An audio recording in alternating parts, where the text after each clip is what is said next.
बिस्मिल्लाहिर्रहमानिर्रहीम। जनाब, आज का जो हमारा टॉपिक है वो फाइनेंशियल मैनेजमेंट के ऊपर के chapter valuation of long term securities bonds and share के ऊपर है। ये वीडियो जो है ये पार्ट 1 है। इसमें हम valuation concept, bond valuation, perpetual bond and zero and non zero coupon bond पढ़ेंगे। और इसके आगे जो है हमने प्रेफर्ड स्टॉक वैल्यूएशन और कॉमन स्टॉक वैल्यूएशन जो है हमने ड्रॉ करना है। इसकी हम वैल्यूएशन करेंगे, मैथमेटिकली भी हम इसको एक्सप्रेस करेंगे और इसको हम डिटेल के साथ भी पढ़ेंगे। और इसके बाद जो सबसे पहले जो आपने अगर वैल्यूएशन करनी है एक बॉन्ड्स एंड स्टॉक की, तो आपने सबसे पहले जो है अपने एसेट वैल्यूएशन को समझना होगा कि एसेट वैल्यूएशन क्या है। एसेट वैल्यूएशन जो है ये एक प्रोसेस होता है जिसमें हम जो फेयर मार्केट जो है प्रेजेंट वैल्यू एक एसेट की जो है हम उसको मालूम करते हैं।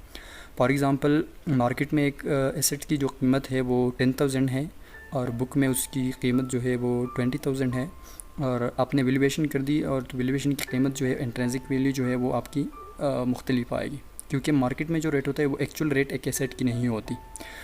तो इसमें हमने इस वीडियो में हमने इसको ज़ूम करना है कि हमने बॉन्ड्स एंड स्टॉक की इंट्रिंसिक वैल्यू की बात करनी है, तो हमने इसको इसके साथ हमने डिटेल के साथ पढ़ना है। तो सबसे पहले जो है हमने वैल्यू को समझना है कि वैल्यू है क्या। तो बुक वैल्यू जो है बुक वैल्यू जो है ये एक वो वैल्यू होता है जो कि हम अकाउंटिंग रिकॉर्ड में एक एसेट को जब हम ख़रीदते हैं तो उसको हम उसमें रिकॉर्ड करते हैं।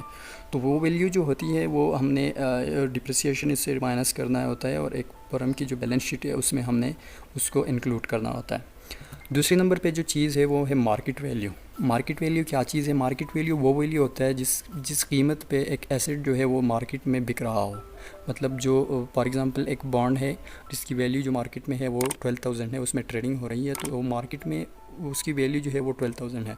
अब इंट्रिंसिक वैल्यू जो है ये सबसे इंपॉर्टेंट है। इंट्रिंसिक वैल्यू वो वैल्यू होता है जो कि आप वैल्यूएशन करते हो और वैल्यूएशन के बाद जो उस चीज़ की जो कीमत आ जाती है वही उसको इंट्रिंसिक वैल्यू कहा जाता है। अब इंट्रिंसिक वैल्यू जो है ये सबसे इम्पॉर्टेंट है और ये एक एसेट की जो है वो एक्चुअल कीमत जो है वो होती है। तो इस बॉन्ड वैल्यूएशन में हमने सबसे पहले इंपॉर्टेंट टर्म को समझना होगा बॉन्ड्स की, इसके बाद हम बॉन्ड टाइप्स पढ़ेंगे, इसके बाद हम valuation of bonds and then हम जो है हैंडलिंग सेमी एनुअल कंपाउंडिंग की जो एडजस्टमेंट होती है उसको हम पढ़ेंगे। और यहाँ पे इस चीज़ में जो हमने सिर्फ पढ़ना नहीं है, हमने प्रैक्टिकली शो भी करना है कि कैसे करना होता है। तो सबसे पहले जो है हमने बॉन्ड्स एंड शेयर को समझना हो कि बॉन्ड्स क्या है और शेयर क्या है। तो बॉन्ड जो है ये एक डेट इंस्ट्रूमेंट होता है और शेयर जो है ये इक्विटी इंस्ट्रूमेंट होता है। डेट इंस्ट्रूमेंट का मतलब है कि एक कर्ज़े का एक सर्टिफिकेट आपको दिया जाता है, आप एक बॉन्ड होल्डर हो जाते हो या, और शेयर जो है ये आपको एक कंपनी में जो है आपकी मलकियत आपको दिया जाता है उसमें। तो बॉन्ड्स जो है इस पे फिक्स रिटर्न दिया जाता है, ये इसकी कैरेक्टरिस्टिक है और इसकी फिक्स मैच्योरिटी पीरियड होती है। फॉर एग्ज़ाम्पल ये अगर आपसे फिक्स रिटर्न की बात करें हम, तो यहाँ पे अपने अगर 8% आपसे बात की तो आपको 8% दिया जाएगा उस बॉन्ड पे। फिर फिक्स मैच्योरिटी पीरियड जो होती है, फॉर एग्ज़ाम्पल वो 10 साल के लिए आपको बॉन्ड मुहैया करता है, तो 10 साल बाद वो मैच्योर होगा। उसके बाद आपको आपकी मैच्योरिटी वैल्यू और उस वक्त तक आपको जो इंटरेस्ट जो है वो आपको दिया जाएगा। और इसकी जो फिक्स मैच्योरिटी वैल्यू होती है वो ना कम होगी ना ज़्यादा होगी। अगर शेयर की कैरेक्टरिस्टिक की हम बात करें तो यहाँ पे 2 टाइप ऑफ रिटर्न्स एक शेयर होल्डर को मिलता है। एक को डिविडेंड हम कहते हैं, एक को कैपिटल गेन कहते हैं। डिविडेंड क्या है? डिविडेंड वो अर्निंग होता है जो कि वो प्रॉफिट होता है जो कि आपकी शेयर पे जो ऑर्गेनाइजेशन जो है वो अर्न करता है। और कैपिटल गेन वो होता है, फॉर एग्जांपल आपने एक शेयर ली 1000 पे और आप एक्सपेक्ट कर रहे हो कि 3-4 साल बाद जो है वो शेयर जो है वो मार्केट में उसकी कीमत 150 होगी। तो यहाँ पे शेयर में प्रॉब्लम ये है कि इसकी रिटर्न जो है वो फिक्स नहीं होती, वो कम भी हो सकती है और बहुत ज़्यादा भी हो सकती है। इसकी मैच्योरिटी पीरियड जो है वो नॉट नोन होता है, उसकी मैच्योरिटी पीरियड जो है वो मालूम नहीं होती और मैच्योरिटी वैल्यू भी इसकी मालूम नहीं होती। वो आप पे डिपेंड करता है आप कब इसको मार्केट में बेच रहे हो।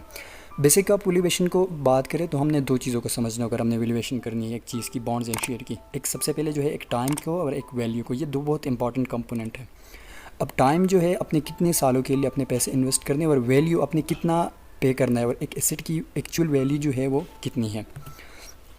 तो बॉन्ड की इंपॉर्टेंट टर्म में हमने सबसे पहले बॉन्ड को समझना है कि बॉन्ड क्या होता है।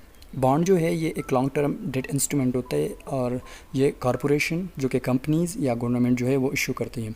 इसकी मैच्योरिटी और पेस वैल्यू होती है। बॉन्ड पे पेस पे जो सर्टिफिकेट उस पर लिखा जाता है, जैसे रुपये कागज़त या रुपये पे जो 100 रुपये लिखा जाता है, तो इस तरह बॉन्ड्स के भी पेस वैल्यू होती है जो कि इसके उस पर ऊपर लिखा जाता है। यूनाइटेड स्टेट में जो बॉन्ड की यूजुअली जो कीमत है वो 1000 होता है। हमने बात की कि बॉन्ड क्या है और इसे जो कि एक लॉन्ग टर्म डेट इंस्ट्रूमेंट होती है जो कि दो इंस्टीट्यूशन जो है वो इशू करते हैं, एक गवर्नमेंट और एक कॉरपोरेशन। गवर्नमेंट जो है वो मेनली स्टेट बैंक इशू करता है जो कि मॉनेटरी पॉलिसी को कंट्रोल करने के लिए, जैसे इन्फ्लेशन रेट को, मनी फ्लो को भी कंट्रोल करता है इसमें, और डिफरेंट मॉनेटरी पॉलिसीज़ की पर्पस के लिए वो यूज़ करते हैं। कॉरपोरेशन जो है उसके लिए बिज़नेस की जो नीड होती है, बिज़नेस को लिए जो प्रोजेक्ट उन्होंने काम करना होता है उसके लिए फंड राइज होती है। तो इनके पास जो है उनके पास दो ऑप्शन होते हैं या तो वो इक्विटी फाइनेंसिंग करे या डेट फाइनेंसिंग करे। अगर इक्विटी फाइनेंसिंग करें तो उसने शेयर इशू करना होता है, अगर डेट फाइनेंसिंग करनी होती है तो उसने प्योर बॉन्ड्स जो है वो इशू करते हैं और इस बॉन्ड्स पे वो बॉन्ड होल्डर को इंटरेस्ट दिया जाता है और वो उस पैसों पे अपना बिज़नेस के लिए जो प्रोजेक्ट की जो नीड होती है उसको पूरा करता है। बॉन्ड में जो हमने सबसे पहले जो एक चीज़ है वो है कूपन रेट। कूपन रेट का मतलब है हमने इंटरेस्ट रेट का, आपको कितना इंटरेस्ट दिया जाता है एनुअली। ये ज़्यादातर एनुअली दिया जाता है, अगर आप वो सेमी एनुअली भी इसमें दिया जाता है, वो डिपेंड करता है। डिस्काउंट रेट जो है कैपिटलाइजेशन रेट, ये भी एक बॉन्ड को रिस्क और इसको प्री रिस्क प्लस में इसमें यूज़ कर देते हैं। सबसे पहले जो हमने बॉन्ड्स टाइप्स की बात करनी है तो सबसे पहले जो इसमें बॉन्ड आता है वो परपेचुअल बॉन्ड आता है। परपेचुअल बॉन्ड जो है ये वो बॉन्ड होता है जो कि मिचेवर नहीं होता। मिचेवर का मतलब होता है कि ये ख़त्म नहीं होता, ये लाइफ टाइम तक जो है ये आपको इंटरेस्ट जो है वो पे करेगा। अब बंदा हैरान, यहाँ पे क्वेश्चन आ जाता है कि परपेचुअल बॉन्ड एक ऑर्गेनाइजेशन जो है वो क्यों इशू करता है, क्योंकि लाइफ टाइम तक अगर वो उसको इंटरेस्ट पे करता है और तो इससे अच्छा है कि वो 10 या 20 सालों के लिए इंटरेस्ट पे करे, उसके बाद बॉन्ड होल्डर को जो पेस वैल्यू जो होती है, मैच्योरिटी वैल्यू, वो पे करके वो अपना जान छुड़ा ले। मगर ये परपेचुअल बॉन्ड वो ऑर्गेनाइजेशन इशू करती है जो कि बहुत फाइनेंशियली बहुत तरह गिर चुके होते हैं और लोग उन पे ट्रस्ट नहीं करते। तो परपेचुअल बॉन्ड की जो फार्मूला है जो है हमारे पास है वो आई डिवाइडेड बाय 1 + KD1। तो KD जो हमारे पास है ये मार्केट रेट ऑफ रिटर्न है। इसके बाद हमने इस फार्मूले को यहाँ पे यूज़ करना, हमने यहाँ पे नंबर ऑफ़ ईयर लिखना है और उसके बाद हम प्लस, यानी ये 1 ईयर हो गया। इसके बाद हमने i divided by 1 + KD2 plus and यहाँ जितना हम चाहे इनफिनिट टाइम तक जा सकते हैं। तो यहाँ पे हमने बात की, अगर आपने नोट किया होगा कि इनफिनिट लाइफ का मतलब है कि अनलिमिटेड टाइम के लिए। तो यहाँ पे हमने ये टाइम की जो पिक्चर यहाँ पे है हमने इसको ख़त्म करना है। अगर टाइम की चीज़ को हमने ख़त्म करना है तो यहाँ पे 1 भी उसके साथ चला जाएगा। तो यहाँ पे हमारे सिंपली जो फार्मूला होगा वो होगा interest rate divided by KD जो है वो हमारा मार्केट रेट ऑफ रिटर्न, या वो रेट जो कि आप उस बॉन्ड से हासिल करना चाहते हो, जो आपकी रिक्वायर्ड रेट ऑफ रिटर्न है।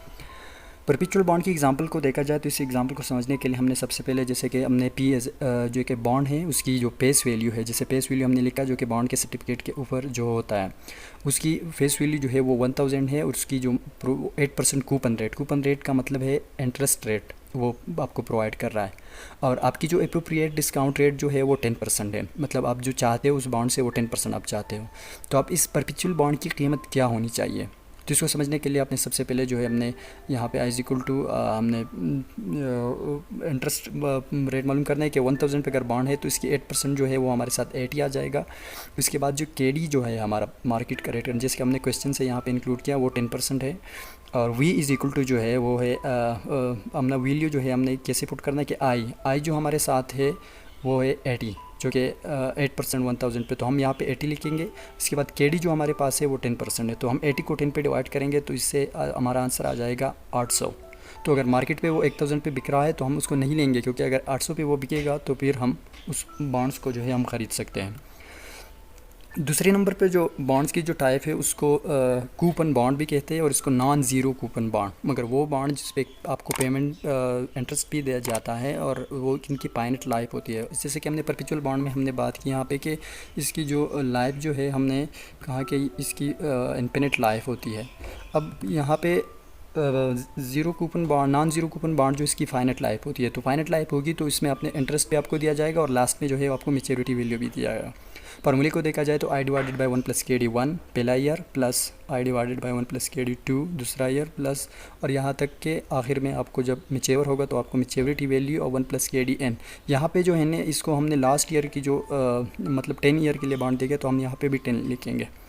तो इसको हमने समेशन के साथ शॉर्ट किया, T = 1n n i divided by 1 + KDT plus maturity value. इस सब को हम प्लस करेंगे यहाँ पे लिखेंगे और इस सब को प्लस करेंगे यहाँ पे लिखेंगे। तो ये हम टेबल से भी कर सकते हैं। ये प्रेजेंट वैल्यू इंटरेस्ट फैक्टर जो है ये फाइनेंशियल मैनेजमेंट के बुक के लास्ट में जो है ये फार्मूलाज जो है वो होता है। तो यहाँ पे सबसे पहले बात आती है कि इंट्रिंसिक वैल्यू, एक कूपन बॉन्ड जो है उसकी फाइनाइट मैच्योरिटी होती है, उसको हम कैसे कैलकुलेट करें। तो यहाँ पे अगर देखा जाए तो सबसे पहले जो है यहाँ पे हमने सपोज़ किया कि हमने एक बॉन्ड है और उसकी जो 1000 उसकी फेस वैल्यू है, वो 10% कूपन रेट जो है वो दिया जाता है और इसकी लाइफ टाइम जो है वो 3 ईयर है। मैच्योरिटी डेट जो है वो 3 ईयर के लिए दिया जाता है और आपकी मार्केट रेट उस वक्त जो है वो 10% है। तो हमने इसकी इंट्रिंसिक वैल्यू मालूम करना है। तो इंट्रिंसिक वैल्यू हमने ग्राफ से जो है इससे आसानी से मालूम होगा। तो आफ्टर 1 ईयर जो है हमने यहाँ पे फार्मूला लिखना है, आफ्टर 2 ईयर वही फार्मूला हमने फिर लिखना है प्रेजेंट वैल्यू का। तो प्रेजेंट वैल्यू का फार्मूला लिखने के यहाँ पे हमने केडी लिखना है। केडी जो है हमारा मार्केट रेट ऑफ रिटर्न है जो कि 10% है और यहाँ पे जो है हमने 3 साल के लिए लिखना है और 3 साल बाद जो है हमने यहाँ पे मैच्योरिटी भी लिखना है, क्योंकि अगर 3 साल तक वो इंटरेस्ट भी देगा तो लास्ट में जो है वो उस मैच्योरिटी वैल्यू जो है वो भी हमें देगा। तो इसको समझने के लिए आइए देखते हैं आगे। तो यहाँ पे हमने फार्मूले में देखा कि फार्मूले से भी हम इसको कर सकते हैं, जैसे कि I divided by 1 plus KD 1 2 and 3 year के लिए ये हो गया। यहाँ पे हम इंटरेस्ट रेट को इंक्लूड करेंगे और यहाँ पे जो है हमने KD लिखना है और इस कैलकुलेट करना है। मैच्योरिटी वैल्यू जो अगर बॉन्ड की 1000 है तो यहाँ पे हम 1000 लिखेंगे। इसको समझने के लिए हमने इसमें वैल्यूज़ जो है वो पुट करने हैं। तो सबसे पहले यहाँ पर देखा जाए, यहाँ पर अगर देखा जाए तो सबसे पहले जो 1 ईयर में हमने एक चीज़ को लेना है 1 ईयर, उसमें हमने सौली का और यहाँ पे सौली का मतलब 10% जो है 1000 पे लिखा है और इसके बाद हमने 1 प्लस 0.12 मार्केट रेट, हमारा रिटर्न जो है वो 12% है। दूसरे ईयर में भी हमने वही फार्मूला पुट किया, यहाँ पे ईयर 2 लिखा। तीसरे ईयर पे भी हमने वही फार्मूला पुट किया और यहाँ पे हमने 3 लिखा। अब first year second year 3 year तक इसने मैच्योरिटी आपको पे की और इस 3 ईयर के लास्ट में उन्होंने आपके साथ 1000 जो आपकी वैल्यू जो है मैच्योरिटी वैल्यू वो भी उन्होंने पे की। तो यहाँ पे हमने 1 प्लस 0.123 लगाया। तो इसको समझने के लिए हमने सबसे पहले जो है कूपन रेट जो 10% है हमने यहाँ पे इस चीज़ को डिटेल के साथ लिखा हुआ है। तो इसको हम मैथमेटिकल इक्वेशन के साथ पढ़ सकते हैं। तो सबसे पहले हमने फार्मूला लिखा यहाँ पे आई यहाँ पे हमने 100 लिखा, फिर 30 साल तक हमने 100 रुपये और उसके बाद हमने 1 2 3 ईयर तक हमने required rate of return enter किया और लास्ट में हमने मैच्योरिटी वैल्यू और इस 1 प्लस 12 और 3 को हमने भी इसमें इंक्लूड किया। तो दूसरे साल को अगर देखा जाए तो 1 प्लस 100 डिवाइडेड बाई 1 प्लस 12 और इसको कैलकुलेशन के साथ साथ यहाँ पे देखा जाए तो ये हमारे साथ ऐसा बनता है 100 divided by 1.12 plus 100 divided by 1.22, जो ये 1 प्लस 1 जो है हमने इसके साथ इंक्लूड किया। फिर वैल्यू जो हमारे आएगी वो 89.28 प्लस 80 प्लस 71.42 प्लस 714.28। तो इसकी वैल्यू जो है वो 954.98 होगी। तो इस केस में हमने क्या करना है, बॉन्ड की जो सेलिंग प्राइस है वो 1000 है और वो प्रॉमिस करते हैं कि 3 ईयर बाद ये मैच्योर होगा और वो इंटरेस्ट पे करेगा 3 ईयर तक और वो जो 3 साल बाद जो है वो आपको 1300 रुपये जो है वो पे करेगा। तो चलो इसकी डिसीजन लेते हैं। अगर वो 1000 पे कर रहे हैं और इसकी वैल्यूएशन जो है इंट्रिंसिक वैल्यू जो है 954 आता है, तो ये हमारा जो रिक्वायर जो ये हमारे प्राइस जो है वो कम है। तो अगर 954 पे अगर वो बिक रहा है या वो देता है हमें तो हम इसको लेंगे, अगर वो नहीं देगा तो हम नहीं लेंगे, क्योंकि वो हमारी इन्वेस्टमेंट जो है वो फिर फ़ायदा नहीं करेगी हमारे रिक्वायर रिटर्न के मुताबिक। ज़ीरो कूपन बॉन्ड जो है ये वो बॉन्ड होता है जो कि इंटरेस्ट पे नहीं करता। अब क्वेश्चन ये आता है कि अगर एक बॉन्ड इंटरेस्ट पे नहीं करता तो इसको इशू वो बंदा क्यों लेता है। तो इसका सबसे बड़ा काम ये होता है कि ये डिस्काउंट रेट पे इशू हो जाता है। डिस्काउंट रेट का मतलब है कि इसकी पेस वैल्यू फॉर एग्जांपल 1000 है तो वो आपको 600 में देगा।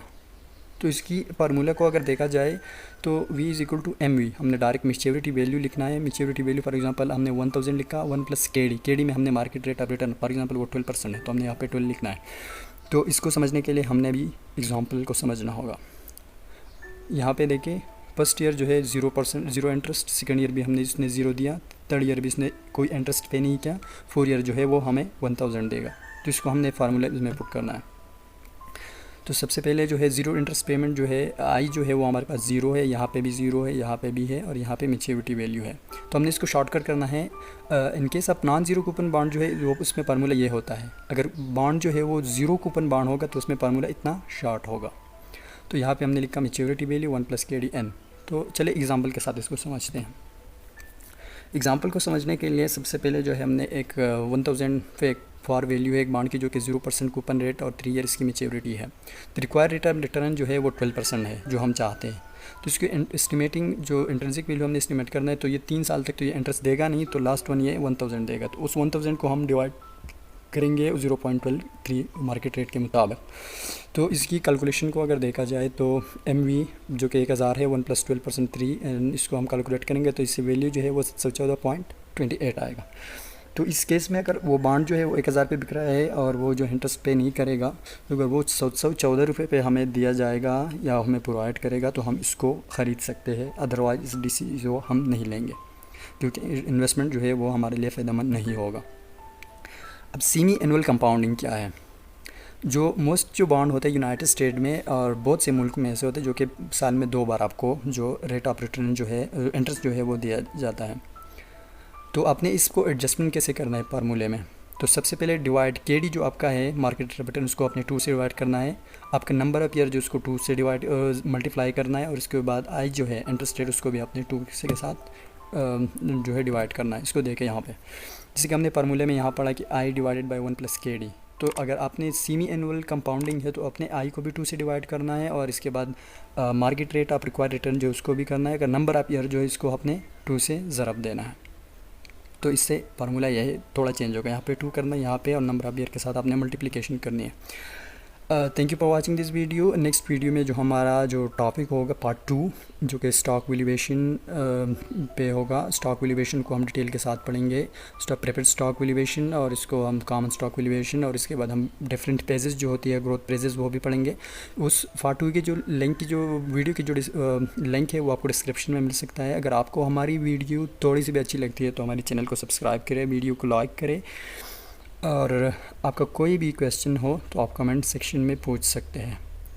Thank you once again. अल्लाह हाफिज़।